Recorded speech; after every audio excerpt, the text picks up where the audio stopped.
তিনিচুকীয়া জিলাৰ ফিলবাৰীৰ বিজুলী বনত বাঘৰ সন্ত্ৰাস বাঘৰ আক্ৰমণত আহত মহিলাসহ কেইবাজনো লোক তৰাণীৰ পৰা ফিলবাৰী অভিমুখে গৈ থকা অৱস্থাত শ্ৰীমন্ত গোহাঁই নামৰ এজন লোকক প্ৰথমে বাঘে আক্ৰমণ কৰে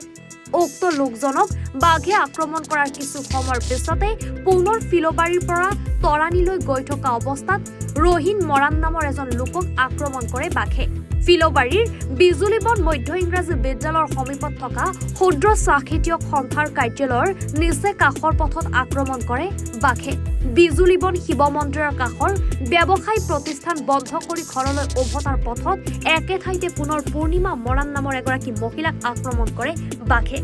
বাঘৰ আক্ৰমণত এতিয়া আতংকিত হৈ পৰিছে স্থানীয় লোকসকল বন্ধ কৰি ঘৰলৈ আহি আছিলোঁ তাৰপিছত এই আহোঁতেই মানে ছ'চাইটি অফিচৰ আগতেই বাঘে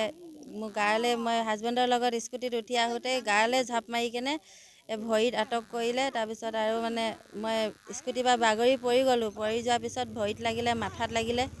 দুখ পালোঁ তাৰপিছত নলাত সোমাই পৰি দিয়াৰ পিছত মই পিছৰডোখৰ গমেই নাপালোঁ মই হুঁচ নাইকিয়া হৈ গ'ল মানে পিছত কি হ'ল মই গমেই নাপালোঁ মেডিকেল নিলে মেডিকেলত ট্ৰিটমেণ্ট কৰি দিলে আৰু চাওক যোৱাকালি যিটো বিজুলীবন দৰবাৰী অঞ্চলৰ যিটো বাঘৰ আতংকৰ যিটো ঘটনা সংঘটিত হ'ল এইটো আচলতে বন বিভাগৰ কাৰণে এটা লজ্জাজনক ঘটনা কিয়নো কাৰণ আমাৰ এই ওচৰে পাজৰে ৰহবাৰী চিকৰাজান এই অঞ্চলত থকা যিখন বনাঞ্চল আছে তৰাণী বনাঞ্চল আছে কাছিজান বনাঞ্চল আছে এই বনাঞ্চলসমূহত আমাৰ যিটো বন বিভাগৰ যিটো তেওঁলোকৰ কৰ্ম আছিলে যে তেওঁলোকে গছ কটা বন্ধ কৰিব লাগিছিলে কিন্তু আমাৰ ডিঅ'ফগৰাকীয়ে কিন্তু কাঠ মাফিয়াৰ পৰা তেওঁলোকে কমিশ্যনৰ অংক খাই থাকি তেওঁলোকে গছ কটাত লাগি উঠি পৰি লাগিছে তাৰ কাৰণে যি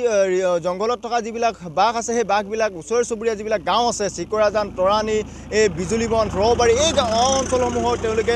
আহি আমাৰ স্থলুৱা যিবিলাক মানুহ আছে মানুহবিলাকক আক্ৰমণ কৰিবলৈ লৈছে এই ৰাস্তাটোৰ জৰিয়তে আমাৰ ছাত্ৰ ছাত্ৰীসকল বিদ্যালয়লৈ যায় তেওঁলোকে আমি আজি দেখিবলৈ পালোঁ ৰাতিপুৱাতে ছাত্ৰ ছাত্ৰীসকলে হাতত এটা লাঠি লৈ যাবলগীয়া হৈছে এনেকুৱা ধৰণৰ পৰিৱেশ কিয় সৃষ্টি হৈছে আচলতে বন বিভাগে ইয়াৰ ওপৰত কোনো ধৰণৰ গুৰুত্ব নিদিয়ে তেওঁলোকে কেৱল কমিশ্যনৰ অংক মাথাত মাৰি তেওঁলোকে গছ কটাত লাগি পৰিছে তাৰ কাৰণে সেই বাঘসমূহ আমাৰ ওচৰ চুবুৰীয়া যিবিলাক গাঁও আছে গাঁওবিলাকত আহি আতংক কৰিবলৈ লৈছে গতিকে আমাৰ ছাত্ৰ সন্থাৰ এটা স্পষ্ট কথা তেওঁলোকে এই ব্যৱস্থাসমূহ গ্ৰহণ কৰিব লাগিব যে বাঘৰ আতংকৰ পৰা কেনেকৈ বাচিবলগীয়া আমাৰ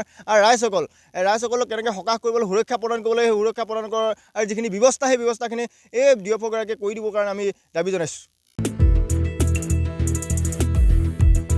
ডুমডুমাৰ পৰা ৰঞ্জিত ছেত্ৰীৰ প্ৰতিবেদন এনি ভাৰত 24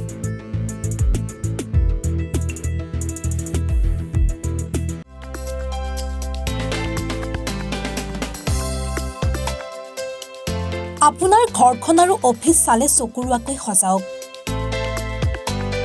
আজি আহক সকলো ধৰণৰ অত্যাধুনিক ফাৰ্নিচাৰৰ বাবে চিটি ফাৰ্নিচাৰ 6 মাইল গুৱাহাটী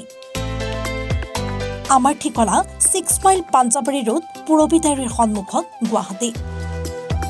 আমাৰ যোগাযোগ নম্বৰ 9435013969